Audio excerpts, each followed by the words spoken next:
Hello everyone, very good morning to all of you. आज के video में हम लोग 8 अप्रैल 2022 के इंपॉर्टेंट करंट अफेयर डिस्कस करेंगे। पूरा वीडियो ध्यान से देखिएगा, हर एक क्वेश्चन आपके लिए इंपॉर्टेंट है। पीडीएफ और टेलीग्राम दोनों का लिंक मैंने वीडियो के डिस्क्रिप्शन में दिया हुआ है, इसलिए आप दोनों को अवेल कर सकते हो डिस्क्रिप्शन से। तो चलिए स्टार्ट करते हैं आज का वीडियो। और पहला क्वेश्चन है, ये कौन सी कंपनी है जिसने अभी हाल ही में पॉली नाम की इस कंपनी को खरीद लिया है। पॉली एक ऐसी कंपनी है जो कि कम्युनिकेशन डिवाइसेस बनाती है। कम्युनिकेशन डिवाइसेस का मतलब आपको पता है, जैसे कि आप वीडियो कॉलिंग के लिए ऑफिस में हैंडसेट्स का यूज़ करते हो। इसके अलावा आपके कॉन्फ्रेंस रूम में बहुत सारे इक्विपमेंट यूज़ किए जाते हैं, जैसे कि माइक हो गया और प्रोजेक्टर से रिलेटेड डिवाइसेस हो गई और डेस्क फोन्स हो गए, सॉफ्टवेयर्स हो गए। तो ये सारी चीज़ें बनाती है पॉली, तो जिसको बोलते हैं एक तरीके से ऑफिस कम्युनिकेशन डिवाइसेस बनाने वाली कंपनी। तो इसको खरीद लिया है अभी हाल ही में एचपी ने। और आपको पता है इसके तहत एचपी वैसे भी हार्डवेयर्स के लिए जाना जाता है। भारत के बाजार में लैपटॉप हो या डेस्कटॉप हो, सबसे ज़्यादा डिवाइसेस का मार्केट एक्वायर किया हुआ है एचडीएफसी ने। तो पॉली को खरीदने के बाद जो एचपी है, ये और भी बड़ा मार्केट बन जाएगा भारत के अंदर। अगला क्वेश्चन है, ये कौन सा बैंक है जिसने अभी चेक के फ्रॉड से बचने के लिए पॉजिटिव पे सिस्टम को लॉन्च कर दिया है। कहने का मतलब, ये बैंक कौन सा है जो कि चेक के फ्रॉड से बचने के लिए अब पॉजिटिव पे सिस्टम का यूज करेंगे। ये है पंजाब नेशनल बैंक। अब समझिए पॉजिटिव पे सिस्टम होता क्या है। इसके तहत एक वैलिडेशन लगा दिया गया है। पीएनबी का कहना है कि जैसे मान लीजिए कि अब आपने किसी को 10 लाख रुपए का चेक दिया। 10 लाख से कम की बात नहीं हो रही है, 10 लाख या उससे ऊपर की बात हो रही है। मान लीजिए आपने किसी को 10 लाख का चेक दिया, उस बंदे ने जाके वो चेक लगा दिया बैंक में। तो अब क्या होगा, अब इस पे एक और वैलिडेशन होगा पॉजिटिव पे सिस्टम के तहत। इसका मतलब ये होगा कि जैसे ही वो सामने वाला बंदा आपका चेक लगाएगा जाके, तो वो बैंक से पहले आपको कॉल आएगा और आपसे पूछा जाएगा क्या आपने ही ये चेक इशू किया है या नहीं। अगर आप बोलेंगे यस आपने किया है, तो आपसे कुछ डिटेल्स आपकी पूछी जाएंगी, जैसे कि आपका अकाउंट नंबर क्या है, या फिर आपसे पूछा जाएगा आपका चेक नंबर क्या है। आपसे ये भी पूछ सकते हैं कि आपके चेक का अल्फा कोड क्या है। ये सारी चीज़ें आपसे पूछी जा सकती हैं। आप उनका सही जवाब देंगे तब जाकर ये चीज़ पास हो पाएगी आगे। तो एक तरीके से आप बोल सकते हो एक चेक लगा दिया गया है और ये वैलिडेशन लगाया गया है कहाँ पर, 10 लाख या फिर उससे ऊपर के चेक्स पर। पीएनबी की स्थापना 1894 में करी गई थी और पीएनबी का हेडक्वार्टर है नई दिल्ली। और अभी 3 महीने पहले ही पीएनबी के नए सीईओ बनाए गए हैं अतुल कुमार गोयल। कौन है? अतुल कुमार गोयल। और पीएनबी की टैगलाइन आपको पता है, इसकी टैगलाइन है the name you can bank upon. SBI की स्थापना 1955 में करी गई थी, आरबीआई 1935 और एचडीएफसी बैंक की स्थापना 1994 में करी गई थी। अगला क्वेश्चन है, ये जो आपको पिक्चर में दिख रहे हैं इनका नाम है अलेक्जेंडर व्यूसिक। अलेक्जेंडर व्यूसिक अभी हाल ही में कौन से देश के एक बार फिर से राष्ट्रपति बन गए हैं? तो ये सर्बिया के राष्ट्रपति एक बार फिर से चुने गए हैं। नाम क्या है? Alexander Vucic. और आपको पता है इससे पहले ये सर्बिया के प्रधानमंत्री का कार्यकाल भी 2 बार सर्व कर चुके हैं। एक बार इन्होंने 2014 से लेकर 2016 तक सर्व किया है और दोबारा इन्होंने 2016 से लेकर 17 तक प्रधानमंत्री का कार्यकाल सर्व किया है। इससे पहले आपको बता दूं 2012 से लेकर 14 तक ये डेप्यूटी प्राइम मिनिस्टर की पोस्ट भी सर्व कर चुके हैं। तो फिलहाल इस टाइम पे दूसरी बार राष्ट्रपति चुने गए हैं सर्बिया के। सर्बिया की कैपिटल है बेलग्रेड और यहाँ पर करेंसी चलती है सर्बियन दिनार। जर्मनी की कैपिटल है बर्लिन, फ्रांस की कैपिटल पेरिस और पोलैंड की कैपिटल वर्सा। आपको ध्यान रखना है इस साल के शुरुआत में, मतलब जनवरी के महीने में जर्मनी में भी नई सरकार आई है। किसकी? तो इनका नाम है ओलाफ स्कूल्स। क्या नाम है? Olaf schools. ये जर्मनी के नए राष्ट्रपति बने हैं। अगला क्वेश्चन है, अभी हाल ही में ट्विटर के बोर्ड ऑफ डायरेक्टर में इनमें से कौन शामिल हो गए हैं? तो ये हैं एलॉन मस्क। एलॉन मस्क ने ट्विटर के अंदर अभी हाल ही में स्टेक्स परचेज किए और जिसकी वजह से ट्विटर के बोर्ड ऑफ डायरेक्टर्स में अब शामिल हो गए हैं एलॉन मस्क। आपको बता दूं एलॉन मस्क ने अभी हाल ही में ट्विटर में 9.2% स्टेक्स खरीद लिए हैं। और एक्चुअली आपको जानकर हैरानी होगी कि ट्विटर के जो फाउंडर हैं, जिन्होंने ट्विटर की स्थापना करी है, जैक डॉर्सी के पास ट्विटर के सिर्फ 2.25% स्टेक है सिर्फ। मतलब देखा जाए तो जैक डॉर्सी जो कि ट्विटर के फाउंडर हैं, उनसे 4 गुने ज़्यादा स्टेक्स एलॉन मस्क के पास हैं। तो इस करार के तहत आपको बता दूं, वैसे ट्विटर की गाइडलाइन के हिसाब से बता दूं कि ट्विटर का कोई भी बोर्ड ऑफ डायरेक्टर की टीम में या फिर इनमें से कोई भी डायरेक्टर 14% से ज़्यादा स्टेक अपने पास नहीं रख सकता है। एक्चुअली देखा जाए तो ये 15 है, 14.9% से ज़्यादा स्टेक नहीं रख सकता। तो एक बार मेरी बात यहाँ पे समझ लीजिए फिर से कि एलोन मस्क ट्विटर के बोर्ड ऑफ डायरेक्टर में शामिल हो गए हैं क्योंकि इन्होंने ट्विटर में 9.2% स्टेक खरीद लिए हैं। और एक्चुअली ये स्टेक ट्विटर के जो फाउंडर हैं जैक डॉर्सी, उनके पास 2.25% स्टेक से 4 गुना ज़्यादा है। और एलोन मस्क मैक्सिमम कितना जा सकते हैं, 14.9% से ऊपर नहीं खरीद सकते, ये वैलिडेशन है। बाय द वे ट्विटर की स्थापना 2006 में करी गई थी और हेडक्वार्टर है कैलिफोर्निया और ट्विटर के सीईओ हैं इस टाइम पे पराग अग्रवाल। कौन है? भारतीय मूल के पराग अग्रवाल। कुछ ही टाइम पहले इनको अपॉइंट किया गया है। अगला क्वेश्चन है, हु हैज़ लॉन्च्ड ब्रॉडकास्ट सेवा पोर्टल फॉर ब्रॉडकास्टर्स। भारत में जितने भी ब्रॉडकास्टर्स हैं उनके लिए ब्रॉडकास्ट सेवा पोर्टल लॉन्च किया गया है। किसके द्वारा? तो ये ब्रॉडकास्ट मिनिस्टर हैं अनुराग सिंह ठाकुर, इनके द्वारा लॉन्च किया गया है। अब देखिए ये जो सेवा पोर्टल लॉन्च किया गया है, भारत के अंदर इस टाइम पर टोटल 900 टीवी सैटेलाइट चैनल काम कर रहे हैं।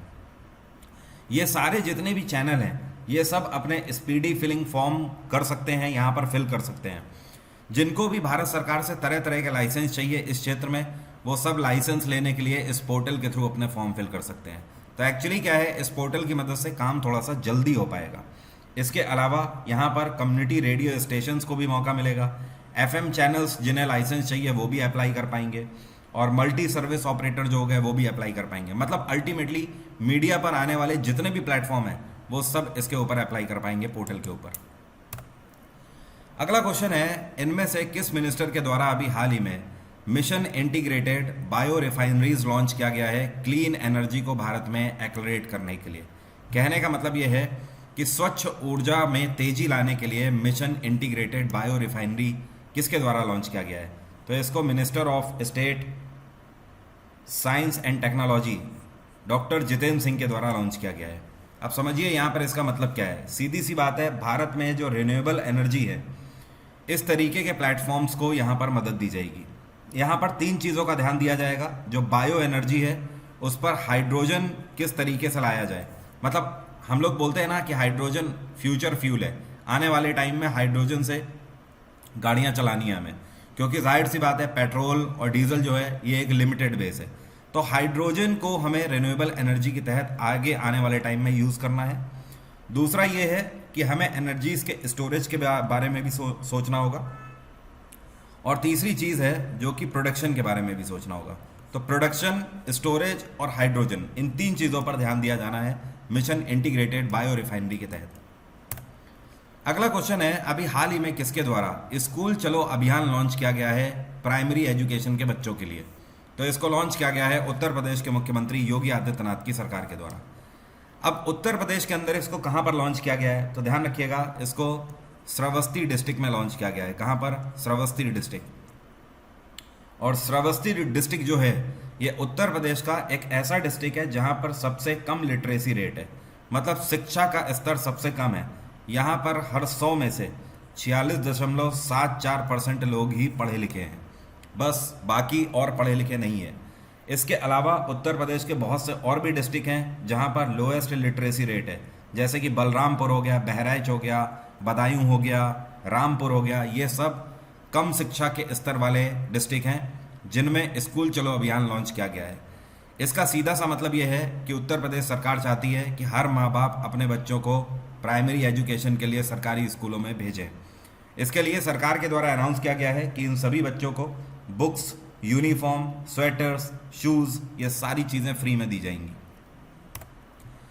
अगला क्वेश्चन है, अभी हाल ही में इंडियन आर्मी ने 258वां स्थापना दिवस मनाया है आर्मी मेडिकल कॉर्प्स का कौन से दिन? तो army medical corps Indian army की ही मेडिकल यूनिट है जो कि अपनी मेडिकल सर्विसेज देकर देश की रक्षा करते हैं और जो हमारे जवान इंजर्ड होते हैं उनको संभालने का काम करते हैं, उनको फर्स्ट एड देते हैं। तो आर्मी मेडिकल कॉर्प्स का जो स्थापना दिवस है ये 3 अप्रैल को मनाया जाता है। और आपको पता है आर्मी मेडिकल कॉर्प्स की स्थापना कब करी गई थी? वैसे तो यहाँ पर आप देख सकते हो 258वां स्थापना दिवस मनाया गया है। तो आपको पता है इसकी स्थापना कब करी गई थी? 1764 में इसकी स्थापना करी गई थी, 1764 में। तो जो 1764 में स्थापना करी गई थी ये बंगाल मेडिकल सर्विसेज की स्थापना करी गई थी। इसके बाद क्योंकि इस टाइम पे ब्रिटिशर्स हुआ करते थे भारत में, तो बंगाल, मद्रास और बॉम्बे, ये 3 मेन प्रेसिडेंसी हुआ करती थी। तो 1764 में बंगाल की मेडिकल रेजिमेंट की स्थापना करी गई थी। इसके बाद 1767 में मद्रास की मेडिकल रेजिमेंट की स्थापना करी गई थी और 1779 में बॉम्बे की मेडिकल रेजिमेंट की स्थापना करी गई थी। तो ये बहुत कम जगह पर आपको पता लगेगा, ध्यान रखिएगा। ये चीज़ काफ़ी इंटरेस्टिंग चीज़ मैंने आपको बताई हुई है कि इसकी स्थापना इतनी पुराने टाइम पीरियड पे करी गई थी ब्रिटिशर्स के द्वारा, और उस टाइम पर यही 3 प्राइमरी प्रेसिडेंसीज हुआ करती थी जहाँ पर मेडिकल यूनिट रहा करती थी आर्मी के अंदर। और फिलहाल अगर बात करी जाए तो इस टाइम पर आर्म्ड फोर्सेस मेडिकल सर्विसेज के डायरेक्टर जनरल हैं रजत दत्ता। कौन है? रजत दत्ता। और आपको पता है आर्मी मेडिकल कॉर्प्स जो है इसकी टैगलाइन क्या है? इनकी टैगलाइन है सर्वे संतु निरामया, मतलब इंग्लिश में इसका मतलब होता है let all B free from disease and disability. अगला क्वेश्चन है, अभी हाल ही में एक किताब लॉन्च हुई है जिसका नाम है डी कोडिंग इंडियन बाबूडोम। ये किताब किसके द्वारा लिखी गई है? तो डी कोडिंग इंडियन बाबूडोम किताब लिखी गई है अश्विनी श्रीवास्तव के द्वारा।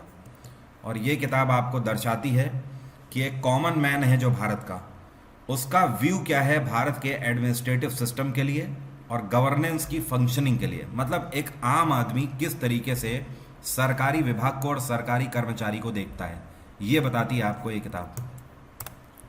अगला क्वेश्चन है, अभी हाल ही में 2021 के आउटस्टैंडिंग विमेन मीडिया पर्सन का खिताब चमेली देवी जैन अवार्ड के रूप में किसको दिया गया है? या फिर आप ऐसे बोल सकते हो 2021 के चमेली देवी जैन अवार्ड से किसको सम्मानित किया गया है? तो जो आपको पिक्चर में दिख रही हैं ये हैं आरिफा जौहरी। कौन है? आरिफा जौहरी। पत्रकारिता के क्षेत्र में उत्कृष्ट कार्य करने के लिए इनको सम्मानित किया गया है।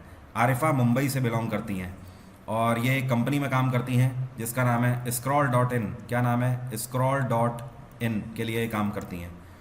तो क्योंकि पत्रकारिता के क्षेत्र में इन्होंने अनबायस्ड होकर काम किया है, इसलिए इनको चमेली देवी जैन अवार्ड से सम्मानित किया गया है। आपको पता है चमेली देवी जैन कौन है? इन्होंने आज़ादी की लड़ाई में हिस्सा लिया था और ये पहली ऐसी जैन फ्रीडम फाइटर थी और महिला जैन फ्रीडम फाइटर थी जिनको जेल हुई थी इंडियन इंडिपेंडेंस स्ट्रगल के टाइम पे। तो इनके नाम पर यह अवार्ड सिर्फ और सिर्फ ऐसी महिला पत्रकारों को दिया जाता है जो कि अपने क्षेत्र में अनबायस्ड होकर कार्य करती हैं, निष्पक्ष पत्रकारिता करती हैं। ये कौन सी भारतीय कंपनी है जिसने अभी हाल ही में बांग्लादेश के साथ पैक्ट साइन किया है कि ये बांग्लादेश के अंदर इंडियन इकोनॉमिक जोन की स्थापना करेंगे चट्टोग्राम में? तो ये कंपनी है अडानी ग्रुप। अडानी ग्रुप ने पैक्ट साइन किया है बांग्लादेश सरकार के साथ। अब देखिए इसका सीधा सा मतलब क्या है। इसका मेन मोटो ये है कि बांग्लादेश के अंदर जो चट्टोग्राम है डिस्ट्रिक्ट, इसके अंदर 857 एकड़ लैंड में अडानी ग्रुप के द्वारा स्थापना करी जाएगी स्पेशल इकोनॉमिक जोन की, और इसमें अडानी पोर्ट्स की तरफ से सर्विसेज दी जाएंगी। मतलब एक तरीके से आप बोल सकते हो यहाँ पर जो पोर्ट्स की गतिविधियाँ होती हैं, मतलब पानी के शिप से जो टैंकर हो गया, ऑयल टैंकर हो गया, इनसे जो सामान ले जाया या लाया जाता है, इन सभी के लिए एक प्राइवेट हब बनाया जा रहा है बांग्लादेश के अंदर चट्टोग्राम में, और इसको ऑपरेट करेंगे वहाँ से अडानी ग्रुप। तो इसमें भारत की तरफ से जो इन्वेस्टर्स होंगे उनको बड़ा फ़ायदा होने वाला है। और आपको पता है ये जो 587 एकड़ ज़मीन के अंदर इकोनॉमिक जोन बनाया जाएगा, इसके लिए अडानी ग्रुप कितना इन्वेस्ट कर रहे हैं? $115 मिलियन इन्वेस्ट कर रहे हैं। कितना? $115 मिलियन। अगला क्वेश्चन है, in which place Tata power has commissioned a 300 megawatt solar plant which is India's largest single axis tracker system. कहने का मतलब ये है कि अभी तक का भारत का सबसे बड़ा सोलर पावर प्लांट जिसकी स्थापना टाटा पावर के द्वारा करी गई है, कौन सी जगह पर? तो इसकी स्थापना गुजरात के धोलेरा में करी गई है। और आपको पता है टाटा पावर ने जो 300 मेगावाट के प्लांट की स्थापना करी है, इससे हर साल 774 मिलियन यूनिट बिजली का उत्पादन होगा, जो कि आप ऐसे समझ लो कि सैकड़ों गाँवों को बिजली मिलेगी सिर्फ इस पावर प्लांट की मदद से। ये जो पावर प्लांट है ये 1320 एकड़ में फैला हुआ है और इसको 4 हिस्सों में डिवाइड किया गया है। मतलब एक तरीके से आप बोल सकते हो इसको 4 प्लॉट्स में डिवाइड किया गया है, और हर एक प्लॉट 220, 220, 220 और 220 एकड़ का है। मतलब टोटल कितने हो गए? 1320 एकड़ हो गए। अगला क्वेश्चन है, अभी हाल ही में कौन से राज्य के अंदर गणगौर फेस्टिवल मनाया गया। तो गणगौर फेस्टिवल हर साल बेसिकली राजस्थान के अंदर मनाया जाता है और राजस्थान के अलावा और भी कई राज्यों में मनाया जाता है, जैसे कि मध्य प्रदेश, पश्चिम बंगाल, गुजरात, इन सभी राज्यों में भी मनाया जाता है। लेकिन बेसिकली ये जो त्यौहार है ये राजस्थान का त्यौहार है और ये त्यौहार इसलिए मनाया जाता है राजस्थान की महिलाओं के द्वारा उनकी जो मैरिटल लाइफ है उसकी शुभ कामना के लिए ये त्यौहार मनाया जाता है। और यहाँ पर सभी महिलाएं अपने पति के लिए ऊपर वाले से कामना करती हैं और यहाँ पर जिन देवी की पूजा होती है तो ध्यान रखिएगा गौरी देवी की यहाँ पर पूजा करी जाती है और साथ में अन्नपूर्णा देवी की भी पूजा करी जाती है। तो बेसिकली एक तरीके से आप बोल सकते हो शादीशुदा ज़िंदगी को खुशमय और सुरक्षित रखने के लिए महिलाएं यहाँ पर कामना करती हैं और साथ में हार्वेस्ट फेस्टिवल भी ये होता है एक तरीके से, ठीक है। जब फसल कटती है तो फसल का भी भोग लगाया जाता है। अगला क्वेश्चन है, राष्ट्रपति रामनाथ कोविंद ने अभी हाल ही में एम्स्टर्डम की यात्रा करी और यहाँ पे येलो ट्यूलिप जो फूल होते हैं स्पेशली इनकी वैरायटी को क्या नाम दिया है? तो प्रेसिडेंट रामनाथ कोविंद ने येलो ट्यूलिप की वैरायटी को नाम दिया है मैत्री। और आपको पता है पिछले 34 सालों में पहली बार ऐसा हुआ है कि कोई भी भारत का राष्ट्रपति नीदरलैंड की कैपिटल एम्स्टर्डम की यात्रा करने गया हो। तो इस उपलक्ष्य में यहाँ पर ऐसा हुआ। और आपको पता है नीदरलैंड के जो ट्यूलिप फ्लावर्स हैं ये बहुत ज़्यादा फेमस हैं। आपको याद होगा मैंने 1 महीने पहले आपको बताया था कि अभी हाल ही में भारत और नीदरलैंड के 75 वर्ष पूरे हुए हैं डेमोक्रेटिक रिलेशन के, जिसके उपलक्ष्य में नीदरलैंड सरकार के द्वारा प्रेसिडेंट हाउस के अंदर ट्यूलिप फ्लावर्स लगाए गए थे। 3000 से ज़्यादा ट्यूलिप फ्लावर लगाए गए, ठीक है। तो अब जाकर प्रेसिडेंट रामनाथ कोविंद ने यहाँ पर विजिट किया है और इस टाइम पे नीदरलैंड में सरकार किसकी है? तो ध्यान रखिएगा यहाँ के जो किंग हैं इनका नाम है विलियम अलेक्जेंडर और यहाँ की रानी जो हैं इनका नाम है मैक्सिमा। क्या नाम है? मैक्सिमा। और यहाँ पे प्रधानमंत्री इस टाइम पे मार्क रूते, यहाँ पर मैं लिख देता हूँ मार्क रूते की यहाँ पर सरकार चल रही है।